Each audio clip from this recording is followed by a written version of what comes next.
오늘 우리에게 허락하신 말씀을 읽겠습니다. 디모데전서 2장 1절부터 7절까지의 말씀입니다. 그러므로 나는 무엇보다도 먼저 모든 사람을 위해서 하나님께 간구와 기도와 중보기도와 감사기도를 드리라고 그대에게 권합니다. 왕들과 높은 지위에 있는 모든 사람을 위해서도 기도하십시오. 그것은 우리가 경건하고 품위 있게 조용하고 평화로운 생활을 하기 위함입니다. 이것은 우리 구주 하나님께서 보시기에 좋은 일이며 기쁘게 받으실 만한 일입니다. 하나님께서는 모든 사람이 다 구원을 얻고 진리를 알게 되기를 원하십니다. 하나님은 한 분이시요 하나님과 사람 사이의 중보자도 한 분이시니 곧 사람이신 그리스도 예수이십니다. 그분은 모든 사람을 위해서 자기를 대속물로 내어주셨습니다. 하나님께서 꼭 적절한 때에 그 증거를 주셨습니다. 나는 이것을 증언하도록 선포자와 사도로 임명을 받아 믿음과 진리로 이방 사람을 가르치는 교사가 되었습니다. 나는 지금 참말을 하지 거짓말을 하지 않습니다. 이는 하나님의 말씀입니다.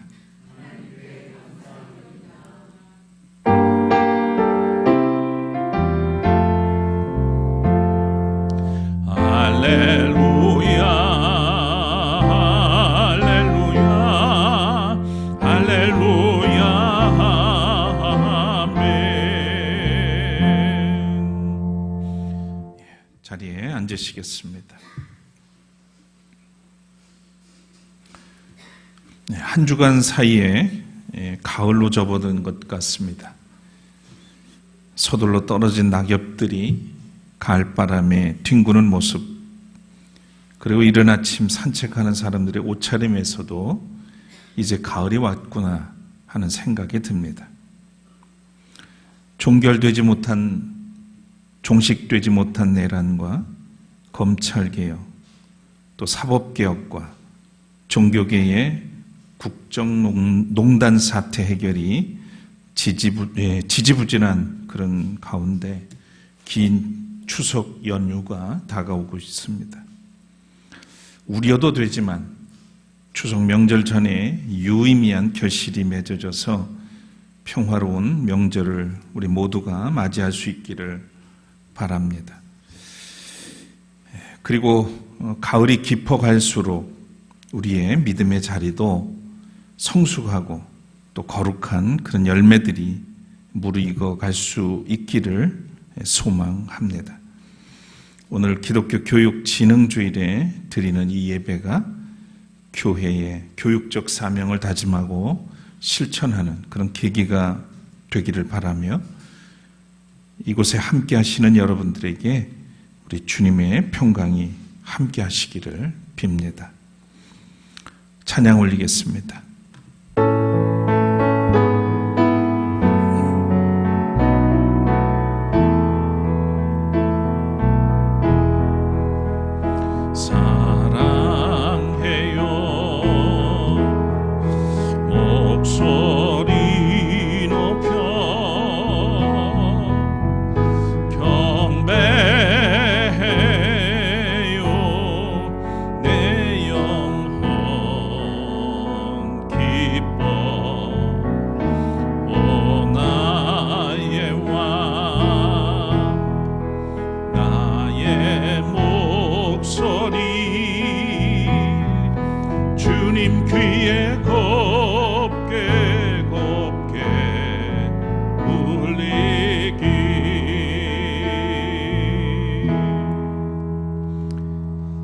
감사합니다.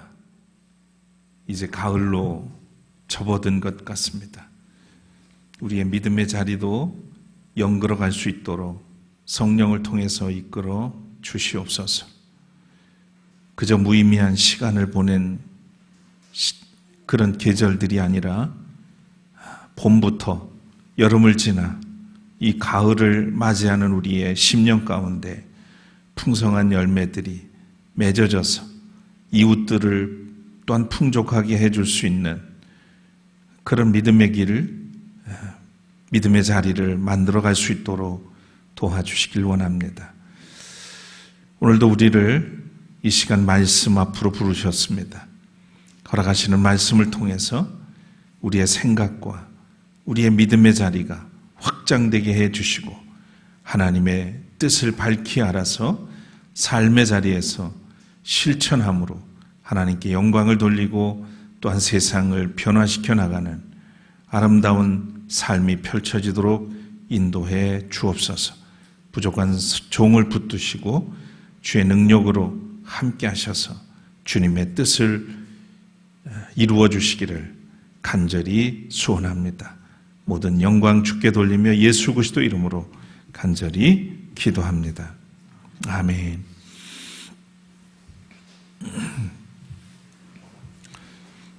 인간 관계에서 사람은 본능적으로 자기 보호를 위해서 종종 경계선을 긋고 삽니다. 가족과 타인, 또 우리와 그들을 구분합니다. 교회 안에서도 마찬가지죠. 교회가 크건 작건 간에 나와 친하거나 좀 통하는 사람, 나와 비슷한 생각을 가진 사람들은 품지만 나와 다르거나 나를 좀 불편하게 하는 사람들은 멀리하려 합니다. 그것이 어쩌면 인지상정이라고 할 수도 있겠습니다. 그렇지만 오늘 본문은 우리의 생각과는 아주 다른 이야기를 합니다. 우리에게 부담스러운 이야기일 수도 있겠습니다. 디모데전 후서는 큰 틀에서 목회 서신으로 분류됩니다. 바울이 믿음으로 맺어진 제자인 디모데에게 목회 현장에서 필요한 노하우를 가르치는 그런 문서라고 할 수 있죠. 사도 바울은 디모데에게 편지를 하면서 가장 우선적으로 기도할 것을 권고합니다. 교회와 그리스도인의 기도는 자신들을 위한 것이 아니라 모든 사람을 위해서 하라는 겁니다. 모든 사람을 위해서. 그러므로 나는 무엇보다 먼저 모든 사람을 위해서 하나님께 간구와 기도와 중보 기도와 감사 기도를 드리라고 그대에게 권고합니다. 오늘 본문에 제일 먼저 나온 1절의 말씀입니다. 사도 바울이 얼마나 믿음과 그의 세계관이 진보했는지를 엿볼 수 있는 장면이기도 합니다. 바리새파 출신의 철저한 유대주의자였던 바울이 세 차례의 전도 여행을 하면서 크고 놀라운 하나님의 마음을 깊이 경험한 것으로 보입니다. 주님으로부터 이방인 선교를 위해서 부름받은 사도다운 그런 면모를 우리에게 이 본문에서 우리는 엿볼 수가 있습니다. 여기서 모든 사람, 이 모든 사람을 모든 죄인들과 성도들을 포함하는 범세계적인 그런 사람으로 규정을 하는, 그렇게 해석하는 성서학자가 있습니다. 또는 이 본절의 모든 사람이 문자적인 의미보다는 인종이나 국적이나 사회적 지위에 구별을 하지 않는다는 그런 의미에서 이해되어야 한다고 주장하는 그런 성서학자도 있습니다. 오늘 본문 2절에 우리가 경건하고 평화로운 생활을 하기 위해서라도 왕을 비롯한 권력을 가진 모든 사람을 위해서도 기도하라고 권고하는 그런 점을 고려해 볼 때 이것은 기도의 대상을 생각함에 있어서 인간의 관습과 제도를 초월해야 한다는, 바꿔 표현하면 모든 경계와 벽을 허물 것을 요청하는 말씀으로 이해가 됩니다.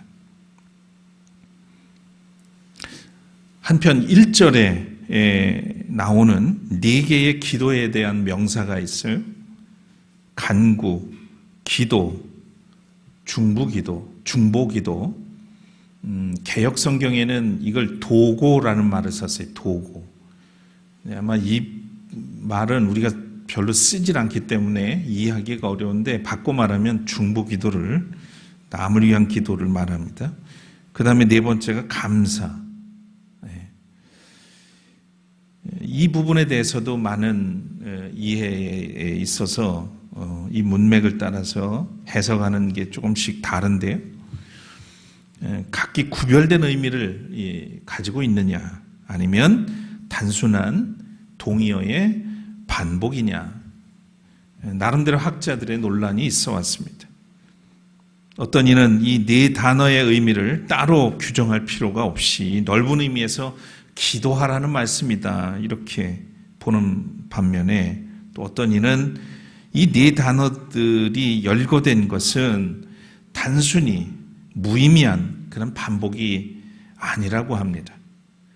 그래서 헬라어 원어로 비교해 보면 좀 이해에 도움이 되지 않을까 싶습니다. 첫째, 간구에 대해서 나왔는데, 간구는 헬라어로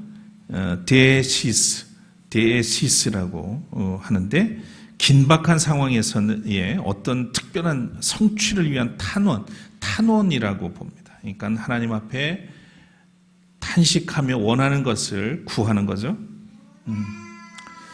데시스라는 말을 썼고요. 두 번째는 기도에 해당하는 말인데, 기도는 프로슈케라는 말을 썼어요. 이것은 이제 일반적인 의미로 하나님을 향한 모든 경건한 아뢰임이라고 하는 뜻입니다. 그리고 세 번째, 중보기도. 이 말에는 엔튜크시스라고 하는 말을 썼는데요. 대담 또는 협의, 이런 뜻이 있지만 오늘 본문에서는 다른 사람들의 유익을 위해서 간구하는 중보기도를 가리킵니다. 네 번째, 감사인데요. 이 감사에 해당하는 유카리스티아라고 하는 이 말은 과거의 하나님의 은총에 대한 감사의 기도를 뜻합니다.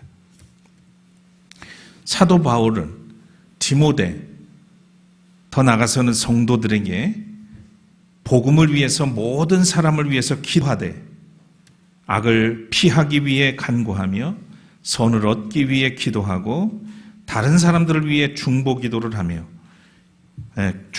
하여서 이미 받은 자비와 긍휼에 대해서 감사하라고 권고하고 있는 것이죠.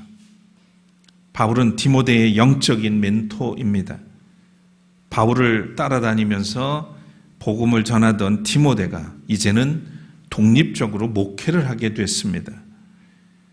바울은 목회 현장에서 벌어지는 몇 가지 내용에 대한 그런 지침을 이 편지에 담아서 제자인 디모데에게 보낸 겁니다. 그 중에 일부가 오늘 본문인데, 여기에서는 기도에 대한 그런 가르침을 하고 있죠. 본문의 말씀을 몇 가지로 정리할 수 있겠습니다.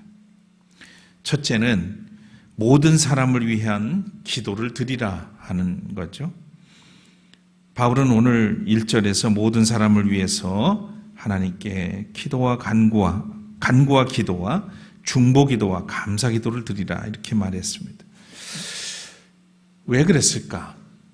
당시 교회는 로마 제국의 박해 속에 있었습니다. 자연히 교회의 기도는 자기들의 생존을 위해서, 또 자기를 방어하기 위해서 그런 기도를 올렸을 거예요. 상당히 개인적인 기도로 좁혀졌을 것이라는 겁니다. 그러나 사도 바울은 그런 그리스도인의 시야를 열어주고 있습니다. 기도의 대상은 단지 나와 내 가족, 교회만이 아니라 모든 사람이어야 한다는 겁니다. 특히 그는 왕들과 높은 지위에 있는 모든 사람을 위해서도 기도하라고 강조했습니다. 로마 제국의 권력자들은 교회에 위협이 되었지만 바울은 그들조차 기도의 대상에서 배제하지 않았던 것이죠. 이는 정치 지도자들이나 권력자들이 그들도 똑같이 하나님 앞에 서야 할 존재라고 하는 것을 보여줍니다. 우리 시대에도 마찬가지죠. 사상과 종교와 이념, 인종과 국경을 넘어서 모든 사람들을 위해서 기도하는 것이 바로 복음적인 태도라는 겁니다. 예수 그리스도의 십자가 사건이 유대인만이 아니고 인류를 위한 것이라면, 또 인류를 위한 것이 아니라 인류만을 위한 것이 아니라 온 우주의 창조 세계를 위한 것이라면 우리의 기도는 모두를 위한 기도여야 하는 것입니다. 독일 나치 시대에 디트리시 보네포 목사는 교도소에 갇히면서도 히틀러와 그리고 독일의 지도자들을 위해서도 기도했습니다. 그들이 회개해서 하나님께 돌아오기를 바라는 마음이었죠. 그는 이렇게 고백했습니다. 원수까지 그들을 위해서 기도할 때 비로소 우리는 예수의 제자가 된다. 예수의 제자가 된다는 것은 내 가족, 나를 위한 사람들을 위해서가 아니라 원수를 위해서도 기도할 때 비로소 예수의 제자로서의 길을 걷는 것이다 라고 하는 의미에서 그런 이야기를 했던 거죠. 오늘 우리의 기도도 그렇습니다. 나와 같은 진영에 있는 사람만이 아니라 또 나와 다른 생각을 가진 사람, 심지어 나를 힘들게 한 사람까지도 우리 기도 속에 포함시킬 수 있어야 합니다. 여러분 기억하시면 좋겠어요. 기도의 폭이 곧 나의 신앙의 크기다 하는 겁니다. 한번 같이 해보시겠어요? 기도의 폭이 곧 나의 신앙의 크기다. 기억하십시오. 우리의 신앙의 크기는 누구를 나의 기도 속에 포함시키느냐에 따라서 달라질 수 있다는 이야기입니다. 오늘 본문에서 우리가 생각해야 될 두 번째는 하나님의 뜻은 결국 모든 사람을 위한 것이라는 겁니다. 그러니까 사도 바울이 우리가 모든 사람을 위해서 기도하라고 한 이유가 무엇이냐? 하나님의 뜻이 바로 모든 사람들 가운데 있기 때문이다라고 하는 거예요. 그래서 오늘 본문 3절을 보면 이것은 우리 구주 하나님께서 보시기에 좋은 일이며 기쁘게 받으실 만한 일입니다. 하나님께서는 모든 사람이 다 구원을 얻고 진리를 알게 되기를 원하십니다. 이게 하나님의 마음이고 하나님의 뜻입니다.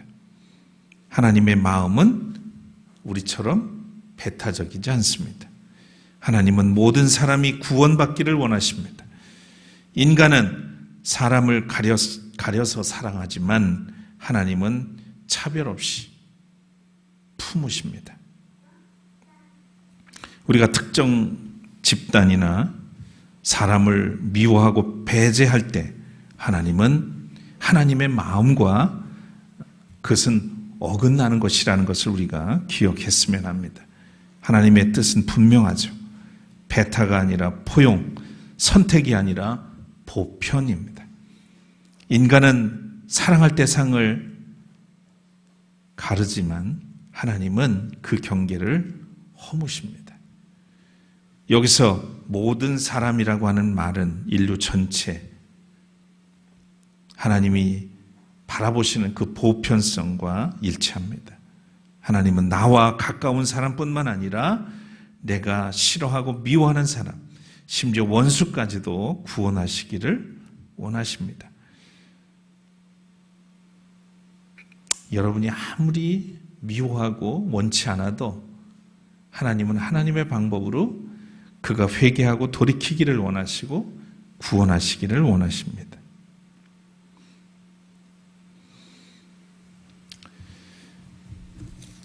하나님의 우리가 뜻을 따른다면 교회의 기도와 섬김은 자연히 모든 사람을 향하게 될 수밖에 없습니다. 한국의 초대교회에 어쨌든 복음을 이 땅에 전해준 언더우드 선교사가 우리 조선 땅에 제물포에 입항했을 때가 부활절이었다고 그러죠. 그래서 첫 번째 기도를 드렸습니다. 그 기도의 핵심은 이 백성들이 모두 주님의 빛을 보게 하소서. 잘난 사람만이 아니라 또 지위가 높은 사람만이 아니라 그 누구나 이 나라의 백성이라면 모두 복음을 통해서 주님의 빛을 보기를 원하면서 기도했다는 얘기입니다. 그의 기도는 특정한 계층이나 부자들만을 향하지 않았습니다. 그를 모르는 아이, 가난한 농부, 심지어 기독교를 반대하는 유학자들까지를 포함했다는 겁니다. 그 결과 한국 교회는 놀라운 부흥을 경험할 수 있었습니다. 여러분 함께 기억했으면 합니다. 하나님의 마음을 닮은 기도는 결국 역사를 바꾸는 힘이 된다는 것이죠. 세 번째로 모든 사람을 위한 유일한 중보자는 예수 그리스도이시다 라는 이야기를 오늘 본문에서 분명하게 전하고 있습니다. 예수 그리스도가 모든 사람을 위한 중보자였기 때문에 우리는 모든 사람을 품고 그들을 위해서 기도해야 하고 그들에게 복음을 전해야 된다는 이야기입니다. 하나님은 한 분이시요 하나님과 사람 사이의 중보자도 한 분이시니 곧 사람이신 그리스도 예수입니다. 이렇게 증언했습니다. 예수 그리스도는 모든 사람을 위해 자신을 속죄물로 속량의 대가로 내어주셨습니다. 예수의 십자가는 특정한 민족이나 계층을 위한 게 아니죠. 유대인만을 위한 것이 아니고 부자들만을 위한 것도 아니며 교회에 속한 사람들만 위한 것도 아닙니다. 십자가는 모든 사람을 향한 하나님의 무한한 사랑의 선언인 것입니다. 따라서 교회가 예수를 믿고 따른다는 것은 곧 예수의 마음, 곧 십자가의 품을 닮아간다는 뜻이 되겠습니다. 우리를 구원하신 그리스도께서 모든 사람을 품으셨던 것처럼 우리 또한 모든 사람을 향해 열린 가슴을 가져야 하겠습니다. 마지막 네 번째로 모든 사람을 향한 복음의 증인으로 살아가라고 오늘 본문에서 말씀합니다. 바울은 자신이 이 사명을 감당하기 위해서 선포자와 사도와 교사로 부르심을 받았다고 고백을 합니다. 나는 이것을 증언하도록 선포자와 사도로 임명을 받아 믿음과 진리로 이방 사람을 가르치는 교사가 되었습니다 라고 했어요. 그는 이방인들에게도 복음을 전하는 사도가 된 겁니다. 복음은 본질적으로 모든 사람을 향한 선포이기 때문에 바울의 사명도 경계선을 넘는 것이었습니다. 오늘 우리의 사명도 다르지 않습니다. 교회가 세상 속에서 존재하는 이유는 모든 사람을 품고 그들에게 복음을 전하는 데 있습니다. 교회가 특정한 사람들만을 위한 공동체로 닫혀 있게 된다면 이미 복음의 본질을 잃어버린 것과 같습니다. 그냥 내 신앙생활만 족한 것으로 여기면 안 된다는 얘기죠. 여전히 우리 공동체에도 빈자리는 많이 있습니다. 혹여나 내가 사람들을 스스로 판단하고 하나님은 모든 사람을 구원하기를 원하시는데 내가 사람들을 가려보면서 또 그렇게 관계하면서 살아가기 때문에 그리스도께로 사람을 인도하지 못하는 것은 아닌가? 한번 스스로에게 물어볼 필요도 있겠습니다. 자, 그렇다면 모든 사람을 품은 신앙인이란 무엇을 말하는 걸까요? 우리 한번 같이 읽어볼까요? 하얀 글씨입니다. 시작. 예수 그리스도의 복음이 모든 인종, 사회계층, 배경에 속한 사람들에게 해당된다는 믿음을 가지고 하나님 중심적인 관점에서 세계를 바라보며 타인에게 그리스도의 사랑과 향기를 전하는 사람입니다. 모든 사람을 품은 신앙인. 그것은 바로 예수 그리스도의 복음이 그 누구 어느 곳에 속한 사람이든 간에 다 그들도 믿음을 가지고 하나님 중심적인 그런 세계관을 가지고 살아갈 뿐만 아니라 그리스도의 사랑을 그 모든 사람들에게 전하고 그 향기를 전하는 사람이 모든 사람을 품은 신앙인이라는 얘기예요. 오늘 여러분은 어떻습니까? 나만 품고 사는, 내 가족만 품고 사는 사람은 아닌지, 그런 신앙인은 아닌지. 여기 모든 사람이라고 하는 이 짧은 단어가 얼마나 우리에게 큰 도전이 되는 말씀인지 모릅니다. 우리는 일상적으로 서로의 차이를 비교하면서 경계선을 긋고 편을 가르고 담을 쌓기도 합니다. 그런데 오늘 주님은 사도 바울을 통해서 나와 다른 성향을 가진 사람, 나를 힘들게 한 이웃, 심지어 적대적인 그런 사람까지도 그런 모든 사람을 위해서 기도하라. 너그럽게 그들을 품으라고 하십니다. 그것이 하나님의 마음이요. 예수께서 십자가에서 자기를 내어주신 이유요. 또한 우리가 묵묵히 따라야 할 길이라고 밝혀주고 있습니다. 그래서 기도의 자리에서 우리는 나와 내 가족을 넘어 모든 사람을 품는 그런 기도를 드려야 하겠습니다. 더욱이 가난하고 차별당하는 사람들, 인권이 유린당하고 또 생존의 위협을 받고 있는 사람들을 위해 기도해야 할 것입니다. 그곳이 바로 아픈 곳이기 때문입니다. 그곳이 어느 시인의 이야기처럼 세상의 중심이기 때문이죠. 여러분이 기억하실 법한 넬슨 만델라, 남아공의 흑인 지도자였습니다. 27년 동안 감옥에서 보냈지만 출소한 후에는 세상이 많이 달라졌습니다. 그가 대통령이 되었을 때 보복하지 않았죠. 오히려 그들을 끌어안고 화해의 길을 걸었습니다. 만델라의 용서와 포용은 세계인에게 깊은 감동을 줬습니다. 바로 그에게는 우분투 정신이 있었기에 그것이 가능했습니다. 당신이 있어서 내가 있습니다. 이걸 우분투라고 합니다. 복음은 바로 이런 삶을 우리에게 요구합니다. 미움을 품지 말고 원수까지 끌어안는 삶입니다.